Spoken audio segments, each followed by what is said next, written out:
Assalamualaikum warahmatullahi wabarakatuh. Perkenalkan, nama saya Uswatun Kamila, MPM 3062056139, Prodi PGSD DST KIP PGRI Banjarmasin. Di sini kami dari kelompok 5 yang beranggotakan Rahmina dan saya sendiri Uswatun Kamila. Di sini kami ingin mempresentasikan PPT kami, yaitu berjudul Pendidikan sebagai Suatu Sistem dan Komponen Pendidikan dari mata kuliah Dasar-Dasar Kependidikan.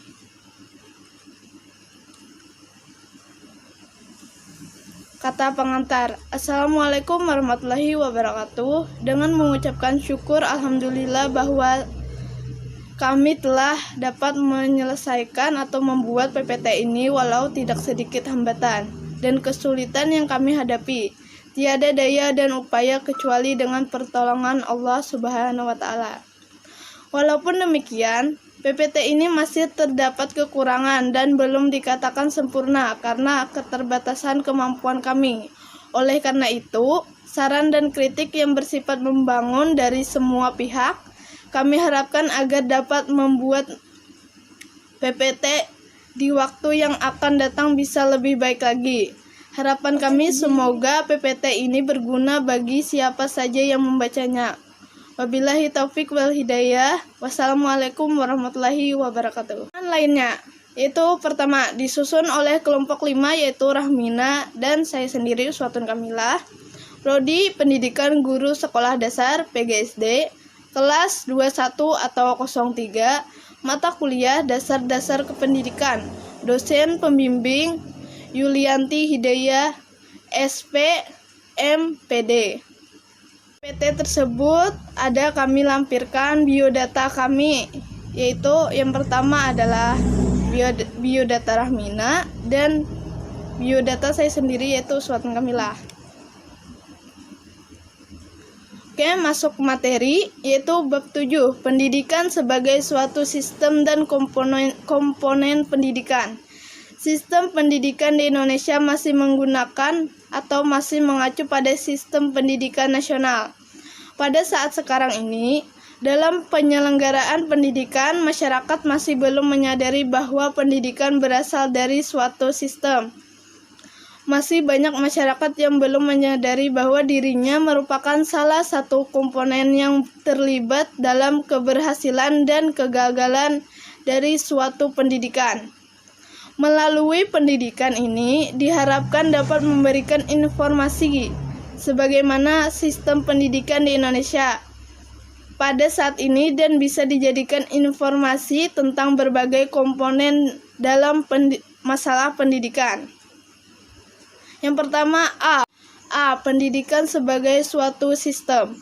Pendidikan adalah usaha untuk memanusiakan manusia. Pendidikan bermaksud membantu manusia untuk menumbuh kembangkan potensi kemanusiaannya. Oleh sebab itu, manusia tidak dapat terlepas dari lingkungannya ini, yang menyebabkan kenapa manusia sangat berkaitan erat dengan lingkungan. Salah satu cara untuk memperoleh gambaran yang lebih mantap tentang pendidikan adalah menggunakan pendekatan sistem. Tujuan dari pendekatan sistem dalam pendidikan sendiri ialah untuk memaksimalkan pencapaian tujuan yang telah ditetapkan. Sistem merupakan suatu totalitas yang terpadu dari semua elemen dan semua kegiatan saling berkaitan satu sama lain secara fungsional agar dapat mencapai tujuan. Maksud dari pendidikan sebagai suatu sistem adalah pendidikan sendiri terdiri dari elemen-elemen atau unsur-unsur pendidikan yang dalam kegiatannya saling terkait secara fungsional sehingga merupakan salah satu kesatuan yang terpadu dan diharapkan dapat mencapai tujuan. B. Komponen pendidikan. Dalam kegiatan atau proses pendidikan terdapat komponen pendidikan yang dapat membentuk pola interaksi atau saling mempengaruhi satu sama lain. Komponen pendidikan tersebut antara lain 1. tujuan, yang kedua adalah pendidik, yang ketiga adalah peserta didik, yang keempat media, metode, dan alat, yang kelima adalah materi pendidikan, dan yang keenam adalah lingkungan. 1. Tujuan. Tujuan merupakan komponen pendidikan yang merupakan komponen yang sangat penting dalam proses pendidikan itu sendiri. Tujuan pendidikan sangat diinginkan oleh seorang pendidik agar peserta didik dapat mencapai dengan syarat tujuan tersebut tidak bertentangan hakikat perkembangan peserta didik dan dapat diterima sebagai nilai hidup yang baik. Dalam sistem pendidik terdapat 4 tujuan jenjang pendidikan, yaitu yang A. Tujuan umum pendidikan, yakni manusia Pancasila. Yang B. Tujuan institusional, tujuan lembaga pendidikan, misalnya tujuan sekolah dasar dan tujuan universitas. Yang C. Tujuan kurikuler, tujuan standar kompetensi atau bidang studi, misalnya tujuan IPA, IPS, dan agama. Dan yang terakhir adalah D. Tujuan instruksional, kompetensi dasar, tujuan untuk setiap kegiatan proses belajar mengajar. 2. Pendidik. Dalam Undang-Undang Nomor 20 Tahun 2003 tentang Sistem Pendidikan Nasional pada bab 6 pasal 39 tentang pendidik dan tenaga kependidikan dinyatakan bahwa pendidik merupakan tenaga profesional yang bertugas merencanakan dan melaksanakan proses pembelajaran, menilai hasil pembelajaran, melakukan pembimbingan dan pelatihan, serta melakukan penelitian dan pengabdian kepada masyarakat, terutama bagi pendidik di perguruan tinggi. Saat Arifin mengatakan bahwa pendidik adalah orang yang diberi amanah untuk tidak saja membuat perencanaan, melaksanakan pembelajaran, menilai, membimbing, tetapi juga melakukan penelitian dan pengabdian kepada masyarakat. Dari pendapat di atas dapat disimpulkan bahwa pendidik merupakan orang yang mempunyai tanggung jawab dalam melaksanakan pendidikan. 3. Peserta didik. Peserta didik merupakan manusia yang memiliki potensi dan mengalami perkembangan sejak dilahirkan sampai meninggal dunia. Salah satu tugas pendidik adalah mengembangkan potensi yang dimiliki oleh peserta didik, namun sebagai seorang pendidik harus bisa perkembangan dan potensi-potensi yang dimiliki oleh masing-masing peserta didik, karena pada umumnya potensi peserta didik tidaklah sama, tapi berbeda-beda. 4. Media, metode, dan alat. Media pendidikan merupakan suatu yang digunakan oleh seseorang pendidik untuk menjadi perantara dalam proses pembelajaran, sedangkan metode merupakan cara yang berfungsi sebagai alat untuk mencapai tujuan, dan alat pendidikan lebih mengarah kepada apa yang digunakan untuk mencapai tujuan seperti benda, media, aturan, dan hukuman, sehingga tujuan dari pendidikan itu sendiri dapat tercapai. 5. Materi pendidikan. Berdasarkan tujuan yang ingin dicapai sebelumnya, guru harus menetapkan materi pendidikan yang akan dipelajari peserta didik, dan materi tersebut harus relevan. Materi yang diberikan harus sesuai dengan tujuan pendidikan yang mengandung nilai-nilai sesuai dengan pandangan hidup bangsa. 6. Lingkungan. Wasti Suwemato 1948 mengemukakan bahwa lingkungan mencakup segala material dan stimuli di dalam dan di luar, dari individu baik yang bersifat fisiologis, psikologis maupun sosial kultural.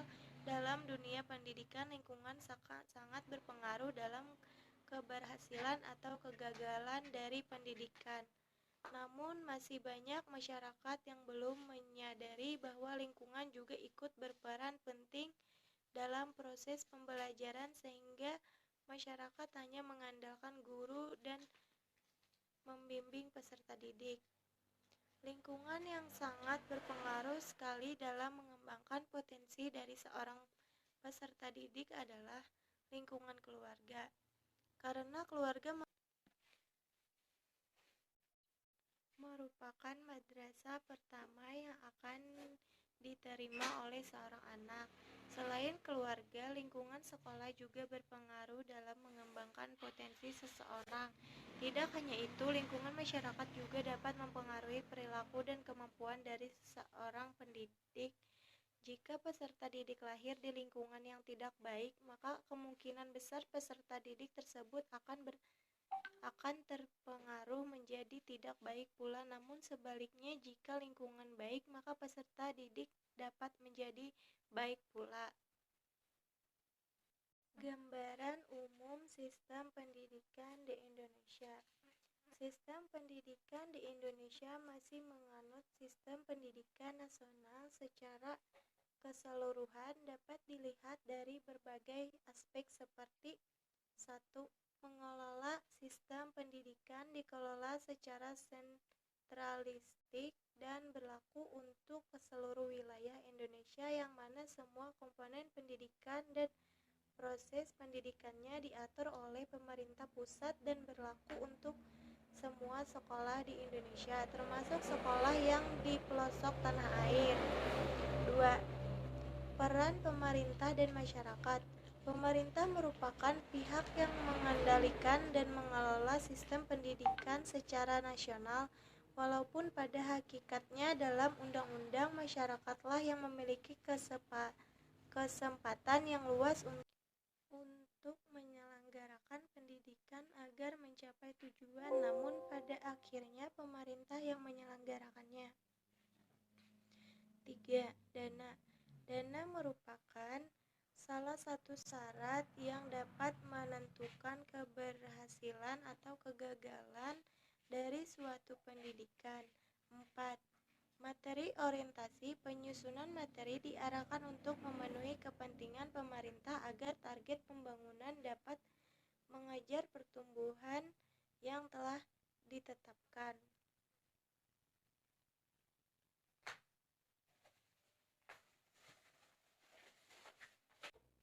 Ya, inilah kesimpulan dari kelompok kami. Kesimpulannya, pendidikan sebagai sistem adalah pendidikan sendiri terdiri dari elemen-elemen atau unsur-unsur pendidik yang dalam kegiatannya saling terkait secara fungsional, sehingga merupakan satu kesatuan yang terpadu dan diharapkan dapat mencapai tujuan. Dalam proses atau kegiatan pendidikan terdapat beberapa komponen yang harus dimiliki seperti tujuan pendidikan, peserta didik, metode media dan alat pendidikan, materi pendidikan, serta lingkungan yang sangat mempengaruhi keberhasilan dari suatu pendidikan. Pada saat sekarang ini, sistem pendidikan di Indonesia masih menganut sistem pendidikan nasional, yang mana pemerintah lebih memiliki peran yang paling banyak dalam menjalankan sistem pendidikan. Sistem pendidikan dikelola secara sentralistik dan berlaku untuk seluruh wilayah Indonesia, yang mana sama komponen pendidikan dan proses pendidikannya diatur oleh pemerintah pusat dan berlaku untuk semua sekolah di Indonesia, termasuk sekolah yang di pelosok tanah air. Terima kasih telah menyimak presentasi kami pada hari ini. Mohon maaf jika ada kesalahan kata atau kehilapan saat kami menyampaikan materi PPT kami. Sekian dari kami ucapkan terima kasih. Wassalamualaikum warahmatullahi wabarakatuh.